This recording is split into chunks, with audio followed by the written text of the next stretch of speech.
Welcome to Leadership Explored, the podcast where we dive into what it really means to lead in today's world. I'm Ed Schaefer, joined as always by my co-host Andy Siegmund. Here's a question I want you to sit with for a second.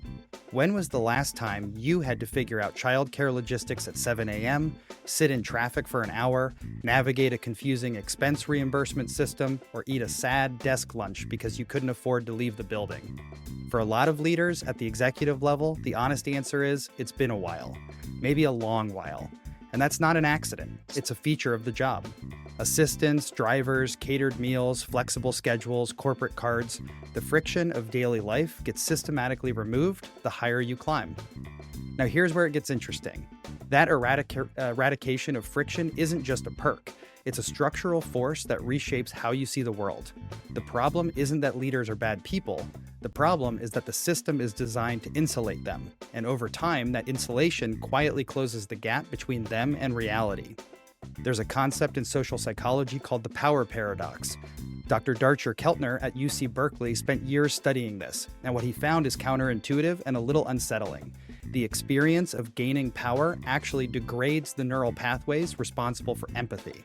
The higher you climb, the harder it becomes, biologically, to feel what the people below you are feeling. And that's before you add a personal chef and a car service. Today, we're going to unpack what leadership privilege actually looks like from the inside, why the social contract of leadership demands more than good intentions, and what it actually takes to fight the gravitational pull towards disconnection.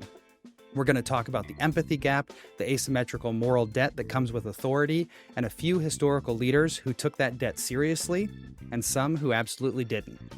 So, Andy, before we get into any research or history, let's just start here. When you think about leaders you've worked with or seen or been around, what does being out of touch actually look like up close? Not the dramatic stuff, but the everyday version of it.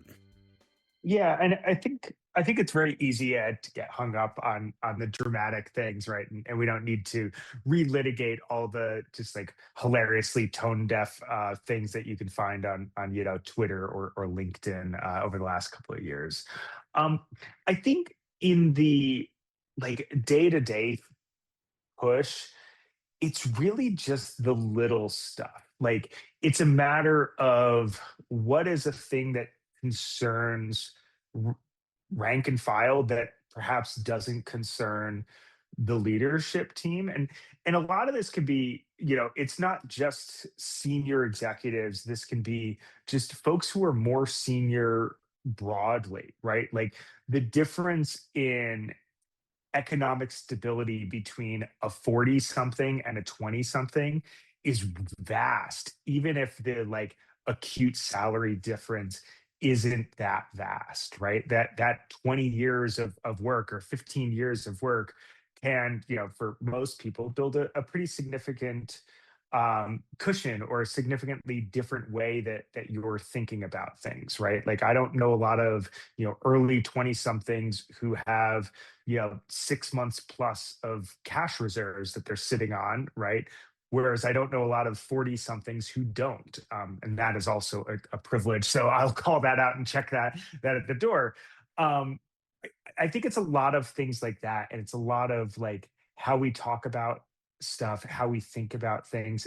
And some of it's what you're talking about, right? Of like reducing friction or having played in the league long enough that you're not worried about certain things, but some of it's exposure to the innards of how things work and the functions of your job that forces you to think about things a bit differently, right?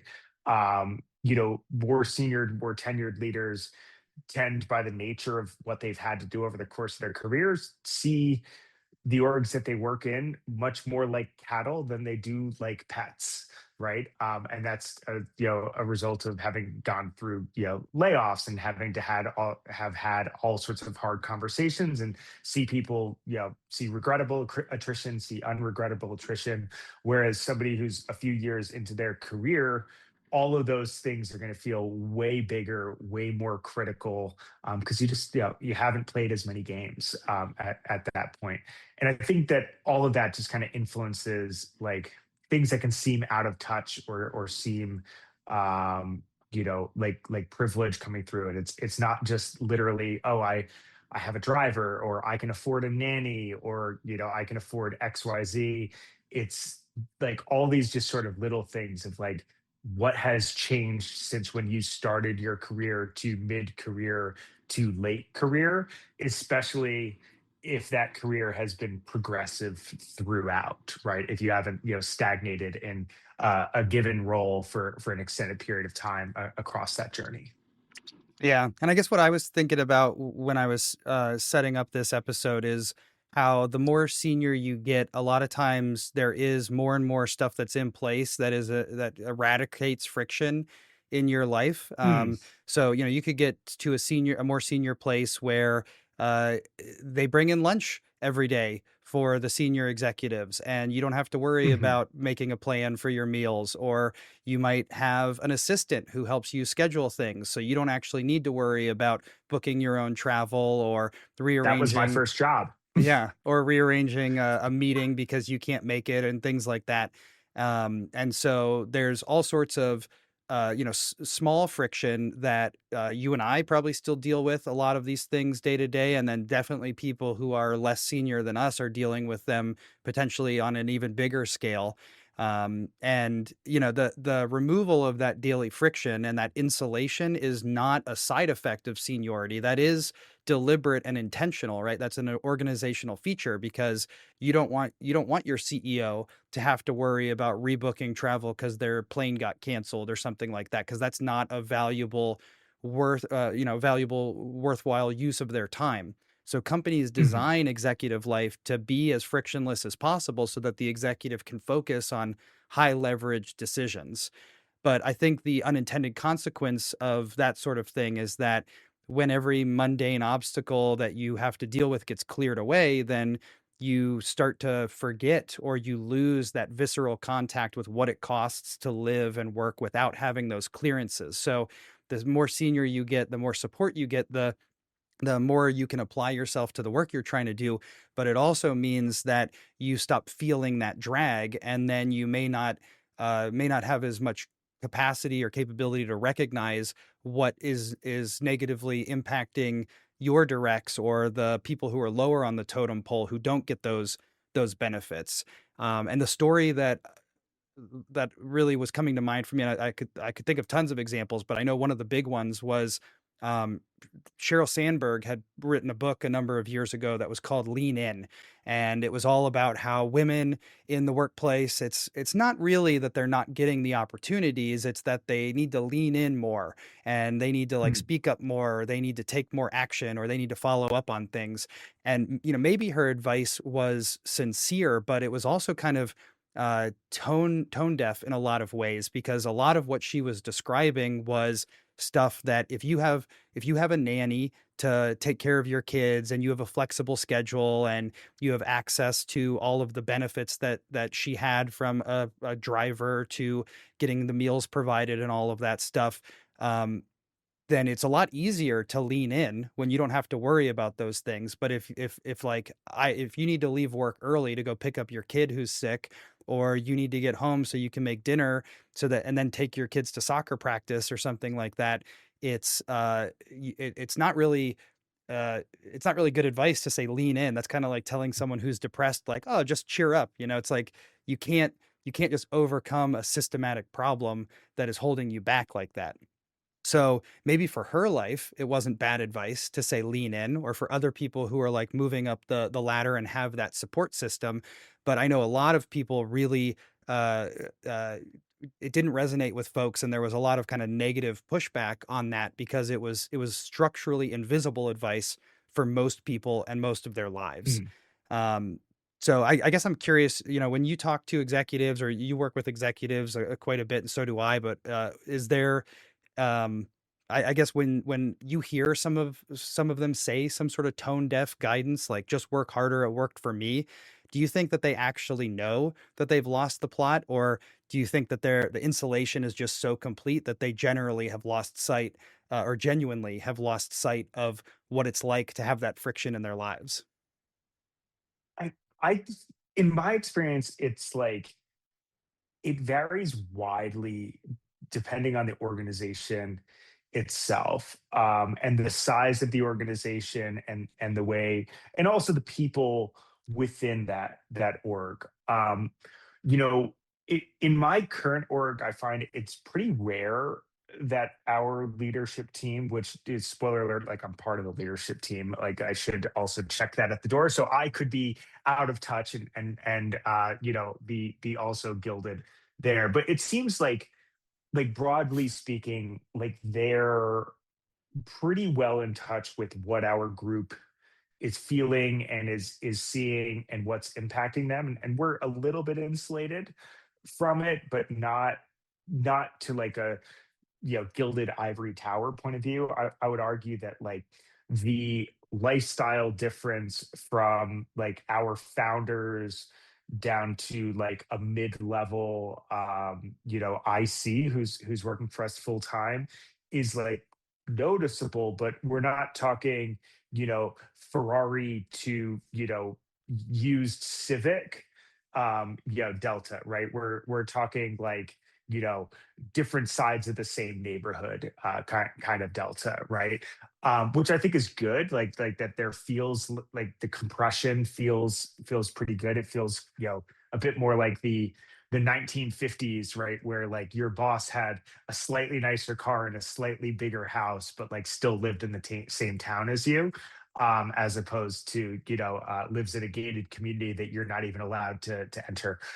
um, at other organizations, yeah, I've seen it's felt way differently. I felt like when we worked together, the cascade through the levels like went from like got pretty stark, right? As you kind of went down, as far as like how in touch with reality or not in touch with reality folks were. And I think you also see that like play out in the communication stuff, right? It's like the that scene in Silicon Valley, right, where it's like, are you going to tell the PM that we're off track, or am I like, I'm not going to tell the, and then the PM's like, are you going to tell the director?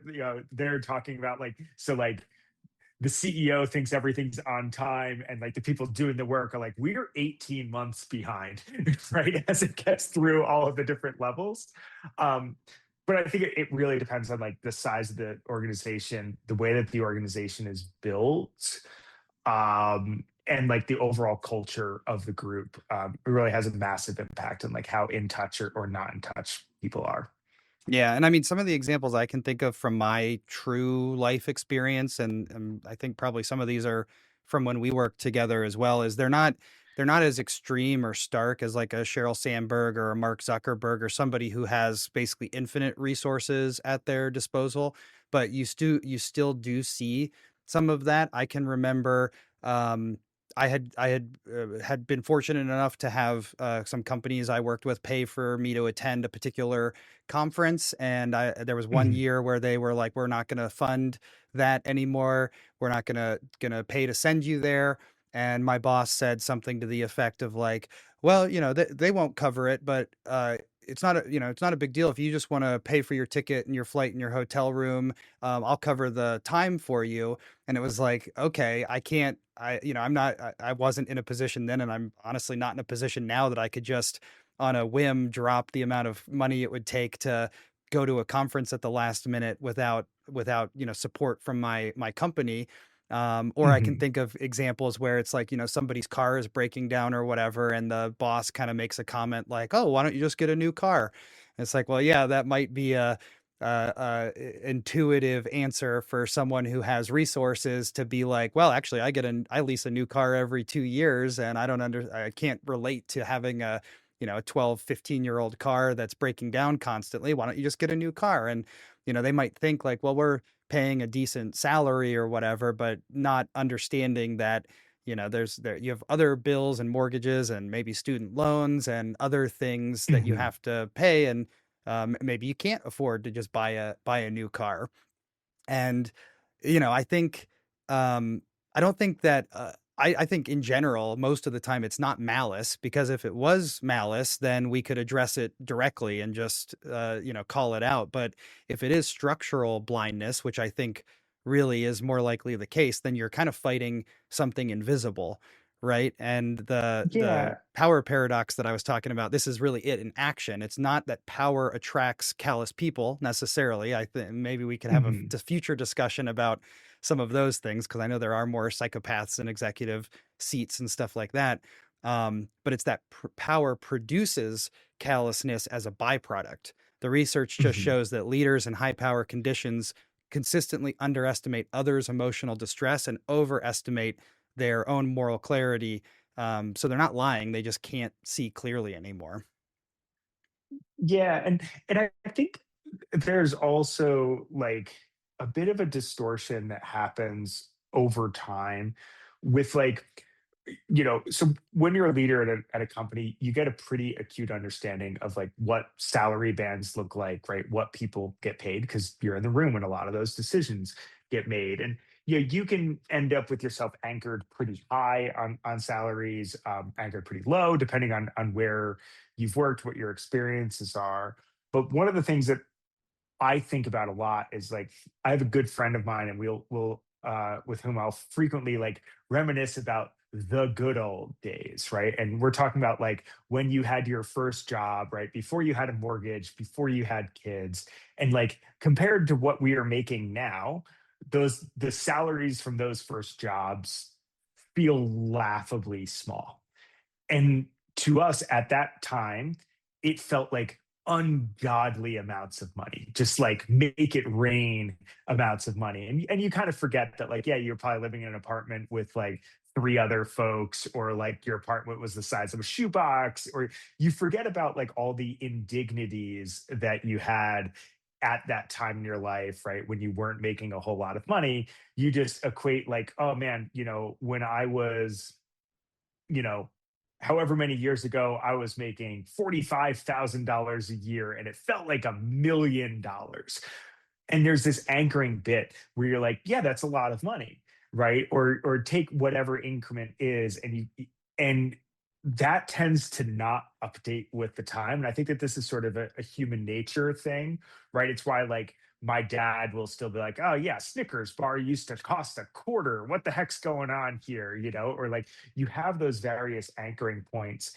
And I think that that can influence things a lot too, right? Because like if like in my brain, right, $45,000 felt like an unbelievably large amount of money to me at one point in my life. So like that's kind of living in my brain. So like there's this distortion when you're like, oh yeah, well so and so makes 90, they make 2x. Like, yeah, you should be able to buy a car on that, but your brain hasn't caught up to like how much rent has risen, what the cost of gas is right now in the middle of 2026, right? And all of these other incremental things. And you also have selectively forgotten all of the things like at that point in my life, like I did my own brakes and changed my own oil and like didn't pay anyone to work on any of my stuff because I couldn't afford it.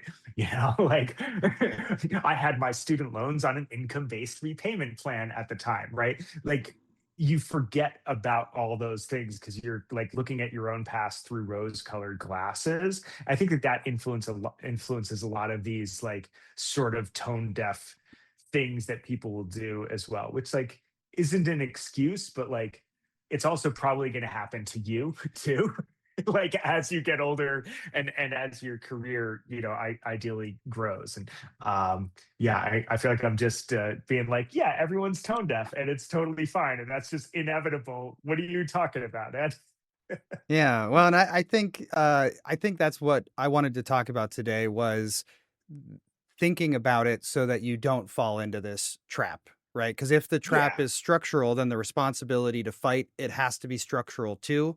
And I think that's where we need to talk about the social contract and the asymmetrical moral debt. So, Mhm. the way I kind of look at it is every leadership role comes with an unwritten social contract. You basically inherited a debt. People below you grant you authority and defer to your judgment and absorb the consequences of your decisions. And as a result, I think that means in exchange, you owe them something. And that's not just competence, like being a competent leader. I think it's stewardship and keeping them in mind and trying to do the right things for them. And I think this is really important because the debt is asymmetrical, right? If I'm an individual contributor and I make a bad call, that could cost me as an individual person, right? I could get Mhm. fired, or I could, something negative could happen to me. But if a CEO makes a bad call, then it costs thousands of people something who had no say in that Yeah. decision and no say on the impact. So the downside exposure of the people below the leader is almost always larger than the leader's own exposure. And I think that's what makes this, um, I think sometimes as people rise up in the ranks, it turns into this like I built this myself kind of narrative. And I think that narrative is Mhm. really corrosive because nobody builds anything alone. Right. There's that old saying, if you want to go fast, go alone. If you want to go far, go together.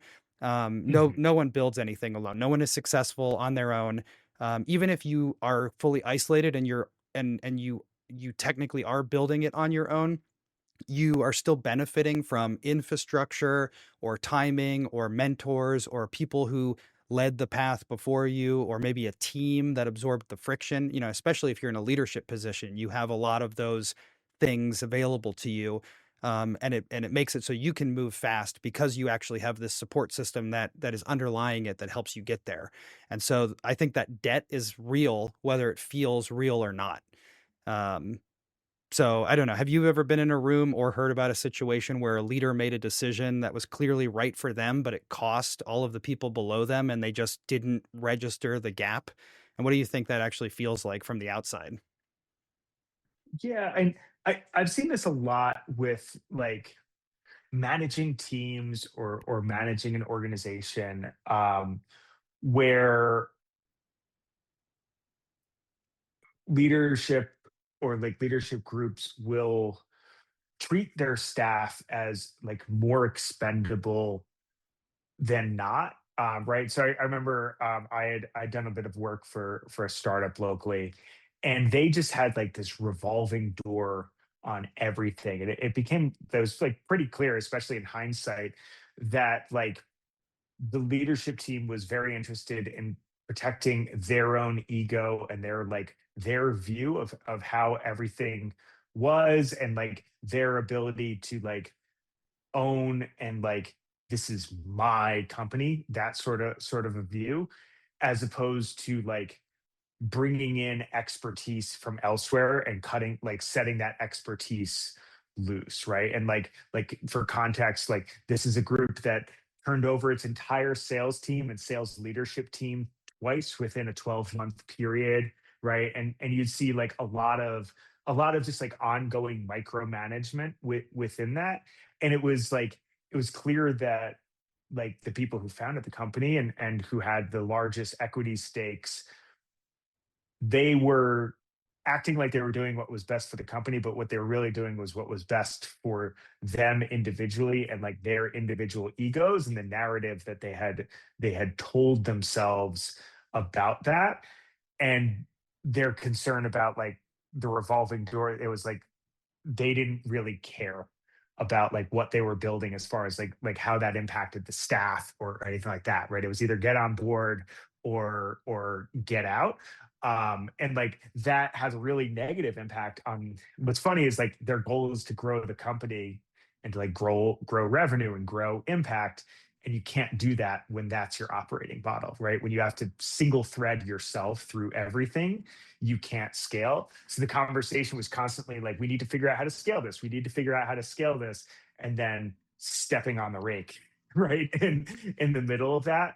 And I've seen those sorts of things happen, pretty frequently. And it's like you lose touch with, you can build up a narrative of I built this or this is all a result of me, sort of like you were saying, and lose track of the fact that like what got you here isn't what's going to get you there, and you need to build the team and delegate. And on the flip side, like the best leaders I've seen do exactly that, right? Is they surround themselves with people who have depth of expertise where they don't have it, and then they let that person go do the thing.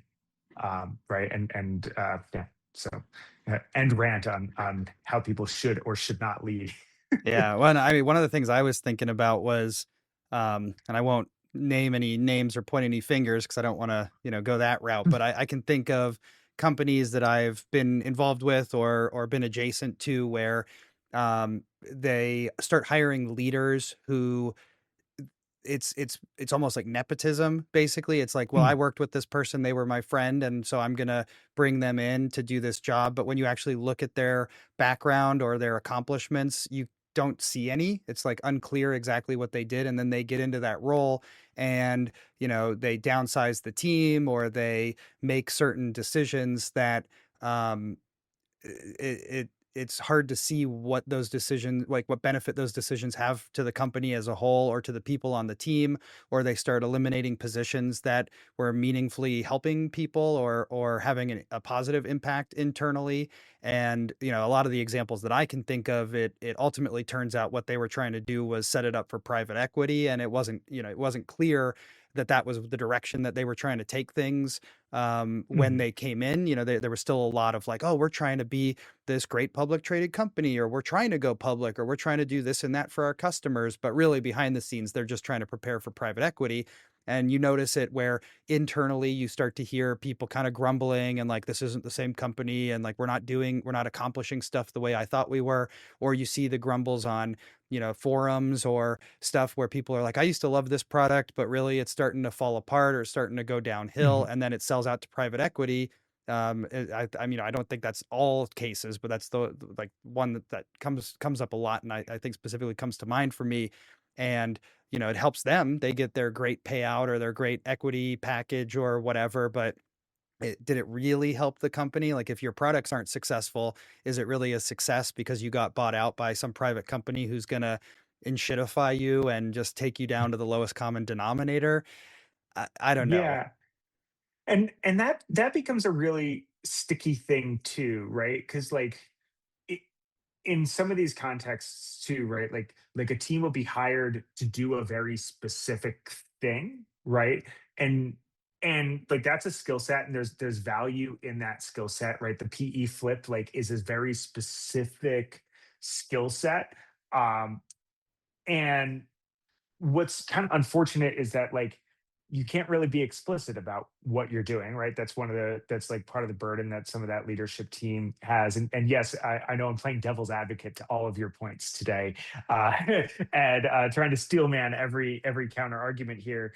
Um, but like that's a thing, and one thing I think that's really important to remember for like when you're looking at anyone in any organization is that it is impossible for somebody to understand something that their paycheck relies on them not understanding, right? So like you have to, I just want to kind of advise anyone listening, like, do also take into consideration with some of these things, like the incentive structure established for these folks. And like, yes, you have the agency to opt in to accepting that pay package or accepting that incentive structure. But like, look, if you were going to pay me exit criteria money to go do PE flip exit criteria sort of work, I'm not going to be concerned with anything that isn't exit criteria PE flip sort of work,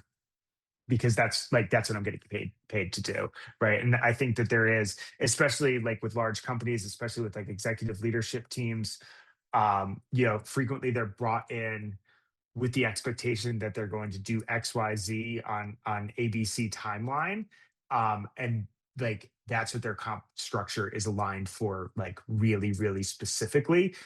So doing anything else is extremely not in their best interest. Sure. And I guess what I would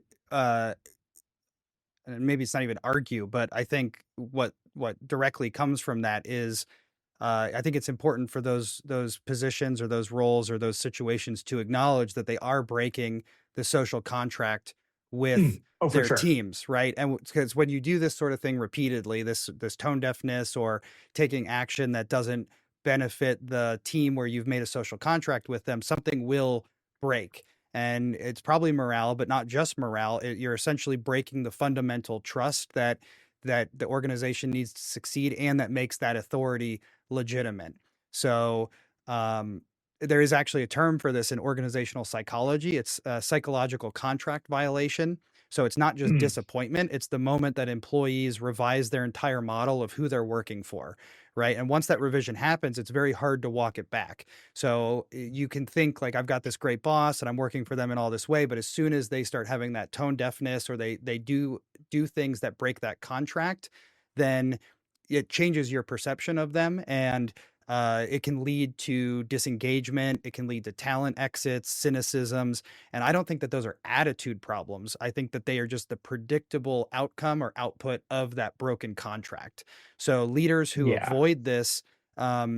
leaders who avoid this aren't the ones with the best intentions. They're the ones who stay structurally accountable. So if they build in mechanisms to keep feeling the friction that their teams feel, then it keeps them uh, sort of in a more aware state or more connected to those people. And I think it helps them maintain that social contract, where I think sometimes organizations break that contract and then they act surprised that they get negative outcomes, or like Mm, leaders will act surprised that they said something completely tone deaf on on a public earnings call, and now there's all this backlash from their employees. right. So I think that's kind of the thing to think about. Is it's not saying that you can always um, do everything exactly how you hope. If you are in a job where your job is now to try to get private equity to buy you out and get your numbers in the right place for that to happen, then that is your job. But I think that what a lot of leaders get in that position, and then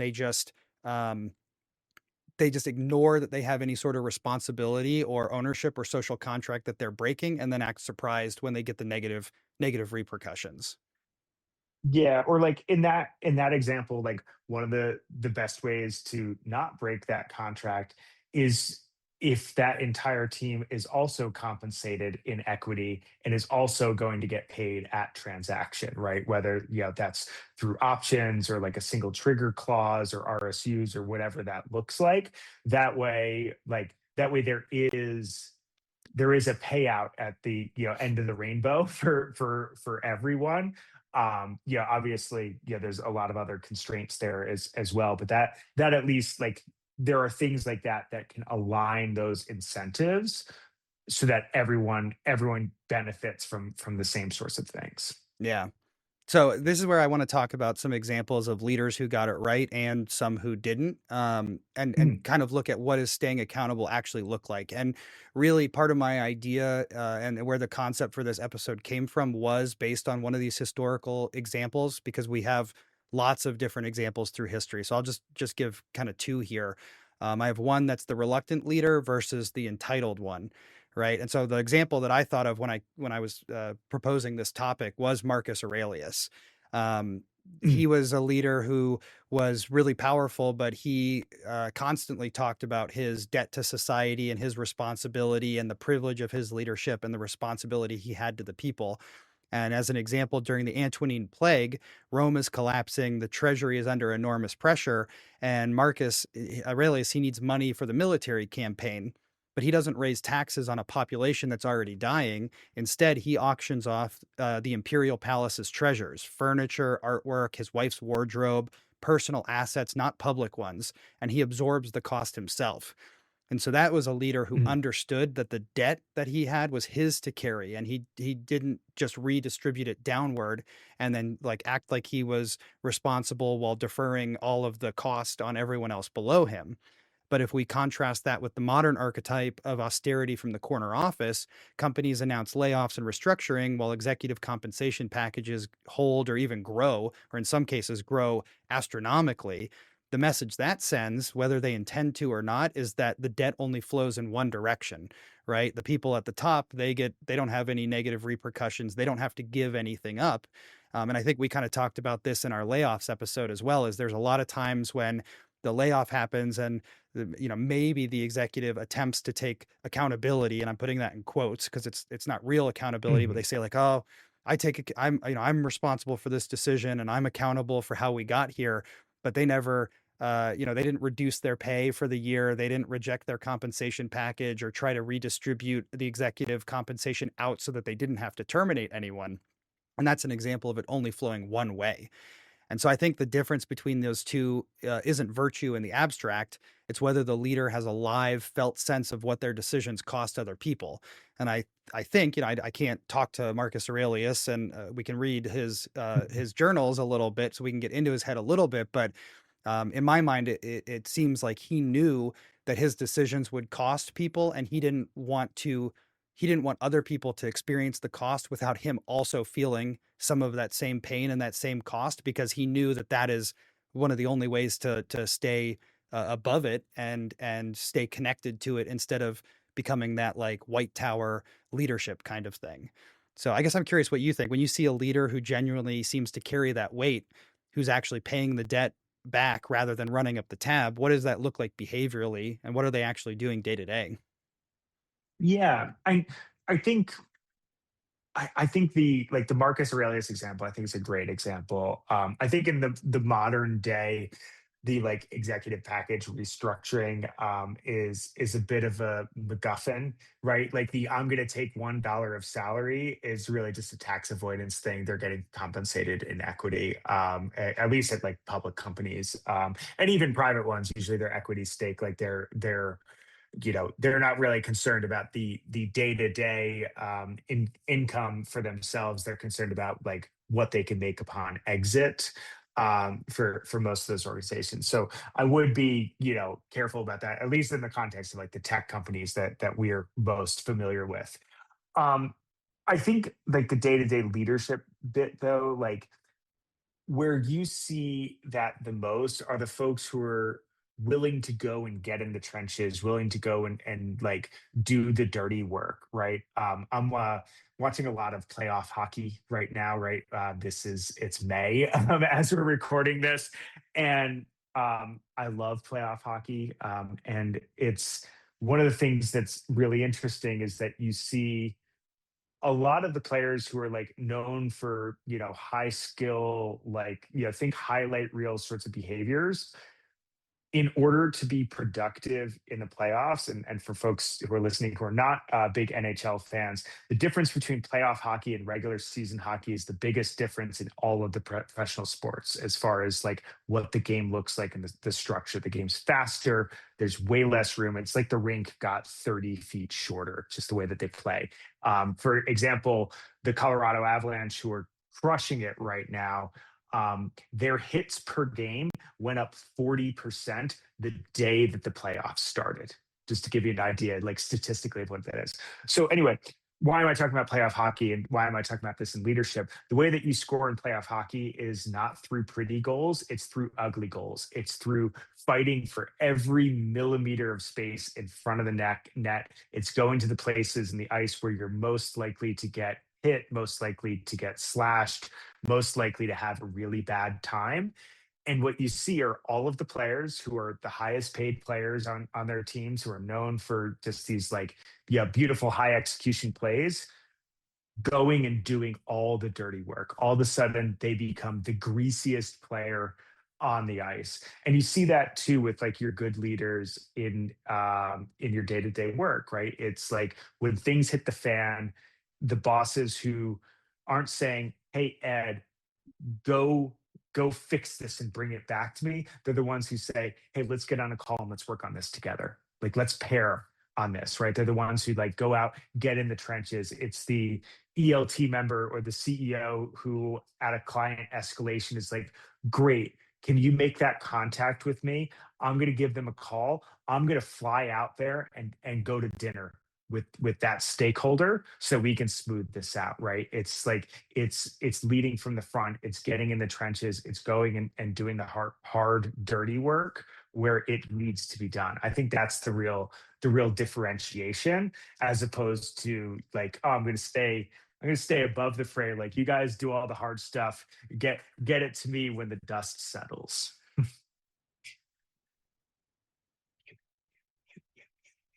Yeah, and I think a lot of what you're describing is ultimately less about grand gestures and more about small, consistent decisions. I don't know for sure, but I would assume in hockey in the playoffs, the consistent decision is like, I'm going to go for the shot maybe more often than I would otherwise, or I'm going to set up my teammates to take the shot more often. It's not always about like, oh, I'm going to knuckle puck time and skate all the way down the ice solo and Yeah, take or the like, shot. hockey, one of the beautiful things about hockey, like, is its physicality and like, for lack of a better term, the violence of it. And like, one of the big things is like, if somebody does something they shouldn't to one of your players, everybody steps up and defends that guy, right? It's why you see all of this like kind of extracurricular activity around the net front, right? If somebody sprays snow on your goalie, he's going to get a hand put in his face. And if he doesn't, that team's got no backbone, right? The first person who should be doing that are the leadership team of that, right? When you see a captain, like, in hockey, they wear C's or A's for associate captain on their jerseys, right? That's like they've been designated as the leaders. And there's other privileges. Anyway, I won't get into it.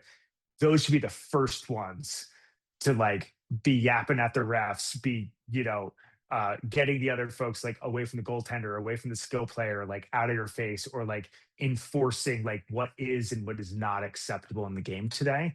And yeah, it's the small, consistent things. It's like, I'm willing to put myself on the line for you.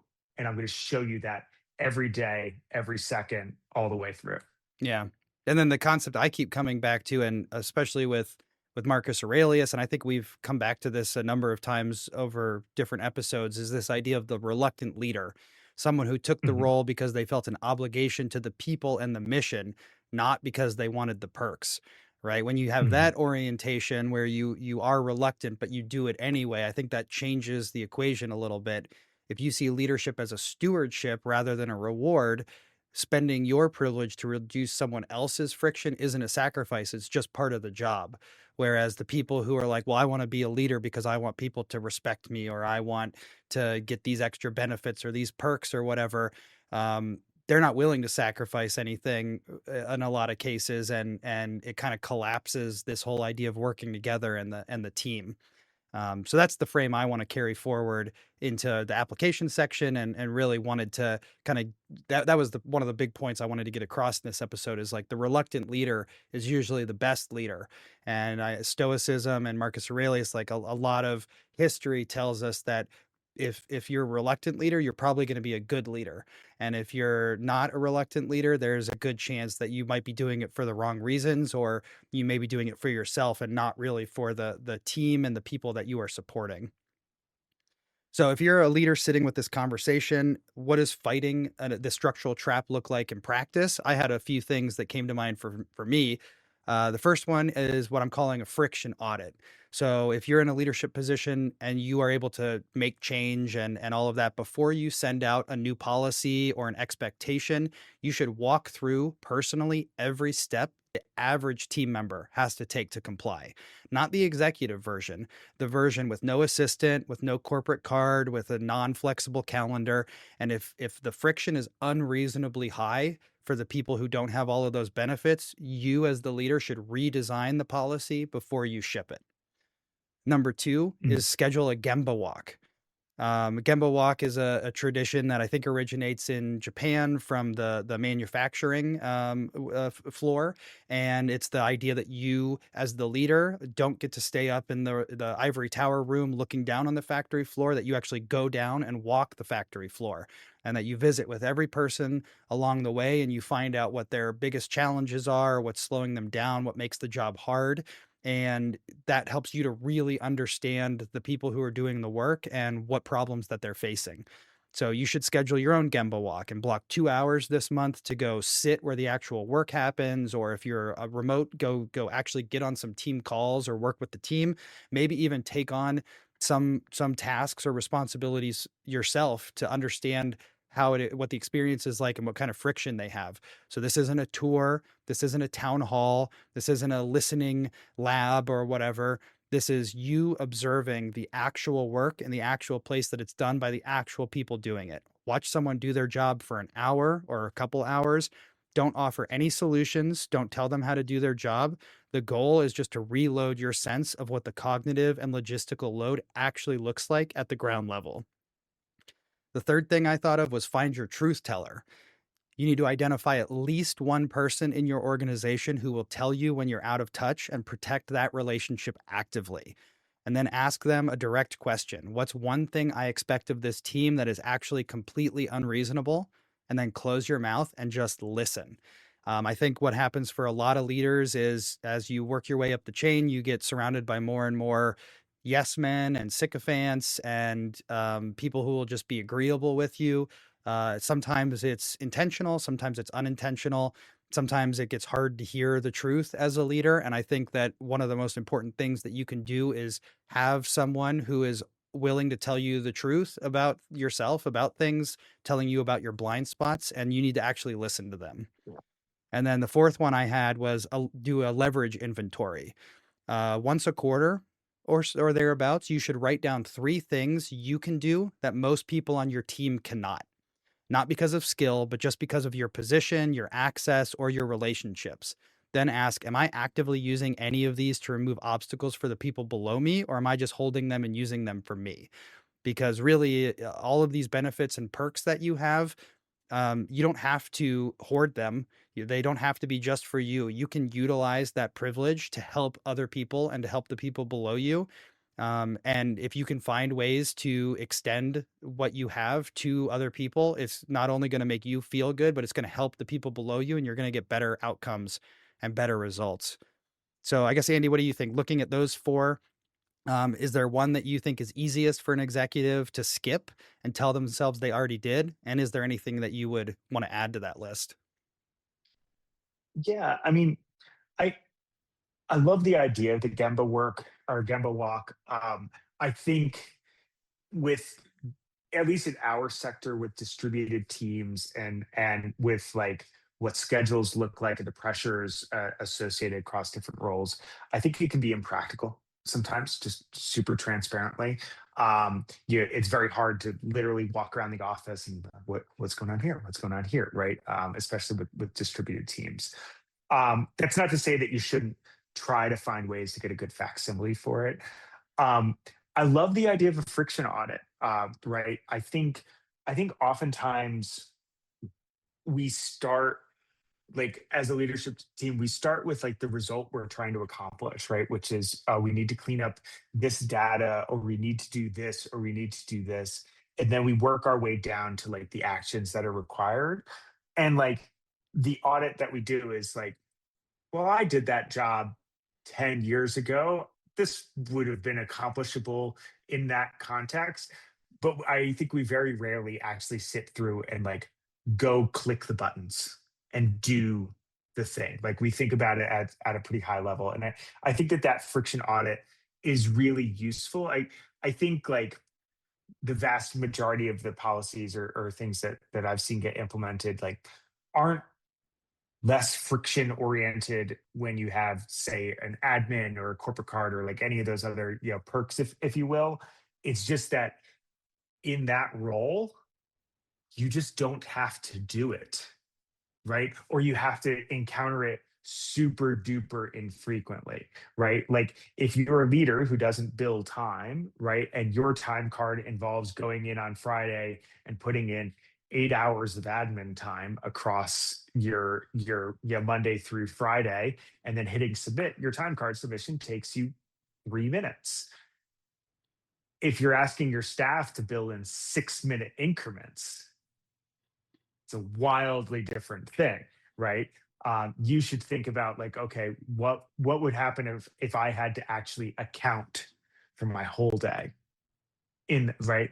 And I think we very rarely go through that exercise to go to the level of detail and granularity that we're asking our staff of. And I think that's a really, really excellent call out, because we just forget that like I had to do that as my job.